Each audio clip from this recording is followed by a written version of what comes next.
kelompok 2 lagi ada di kebun bumi organik. Di sini kita bakalan nyari tanaman terong untuk mengidentifikasi hamanya. Yuk ikutan yuk. Ayo, let's go. Tanaman terong Phloem Merochinaceae memiliki pohon dengan bercabang rendah dan akar tunggal serta dapat tumbuh hingga mencapai tinggi 60-90 cm di atas permukaan tanah. Daunnya lebar berbentuk telinga dengan panjang berkisar 10-20 cm dan lebar 5-10 cm. Bunga terong berwarna putih hingga ungu dengan 5 mahkota bunga serta merupakan bunga yang sempurna. Dalam budidaya tanaman terong seringkali mengalami beberapa permasalahan. Salah satunya yaitu karena adanya gangguan hama. Adapun beberapa hama yang kami temukan di antaranya, yang pertama ada hama kutu daun yang menyerang tanaman terong pada bagian daun yang masih muda sehingga daun akan rusak, tidak beraturan dan lama-kelamaan daun akan kering dan mati. Secara umum, kutu daun berukuran kecil antara 1-6 mm, tubuhnya lunak, berbentuk seperti buah pir, mobilitasnya rendah dan biasanya hidup secara berkoloni. Serangga kutu daun ini menyerang dengan cara menusuk dan menghisap cairan sel-sel epidermis dan mesofil daun dengan menggunakan stiletnya. Untuk mengendalikannya yaitu dengan pengendalian biologis yang dilakukan dengan memanfaatkan musuh alami predator dari famili Thripidae, Menocylus sp, Cymnus sp, Chrysopidae, Lycosidae dan parasitoid Aphytis sp. Pengendalian kimiawi juga dapat dilakukan dengan menggunakan insektisida selektif dan efektif sesuai rekomendasi. Dilakukan secara spot spray pada tunas bila tunas terserang 25%. Squash bug memiliki nama latin Anassa tristis, merupakan hama yang memakan tumbuhan dengan cara menghisap getah terutama dari daun dan terkadang juga buahnya. Hama ini memiliki ciri mengkilap, sedikit oval dan berwarna tembaga. Squash bug dapat menjadi hama pada musim dingin. Hama ini memiliki 3 bagian tubuh, diantaranya cepal, torak, dan abdomen. Tanaman yang terkena hama ini memiliki beberapa gejala, yaitu dapat menyebabkan lambatnya pertumbuhan tanaman, terutama pada tanaman muda yang masih berkembang.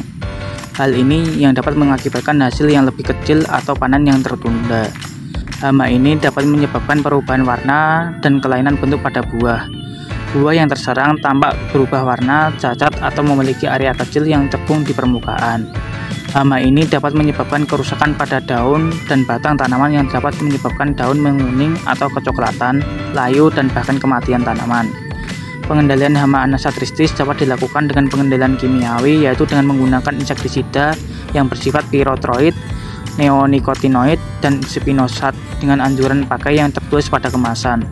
Tindakan pencegahan hama ini yaitu dengan memeriksa tanaman secara teratur untuk melihat tanda-tanda aktivitas serangga, menggunakan penghalang fisik seperti penutup baris atau jaring, singkirkan gulma dari lahan karena serangga ini dapat bersembunyi dan memakan gulma tersebut, dan jaga kebersihan lahan dengan membuang buah yang jatuh atau kotoran. Epilacna sp merupakan salah satu kumbang dari famili Coccinellida yang bersifat polifag, dan tanaman inang utamanya adalah mentimun, tomat, kentang, kacang merah, dan terong.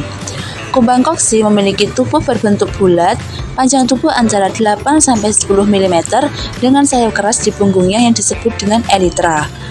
Elytra berwarna orange dengan pola seperti total berwarna hitam yang bervariasi pada tiap individu.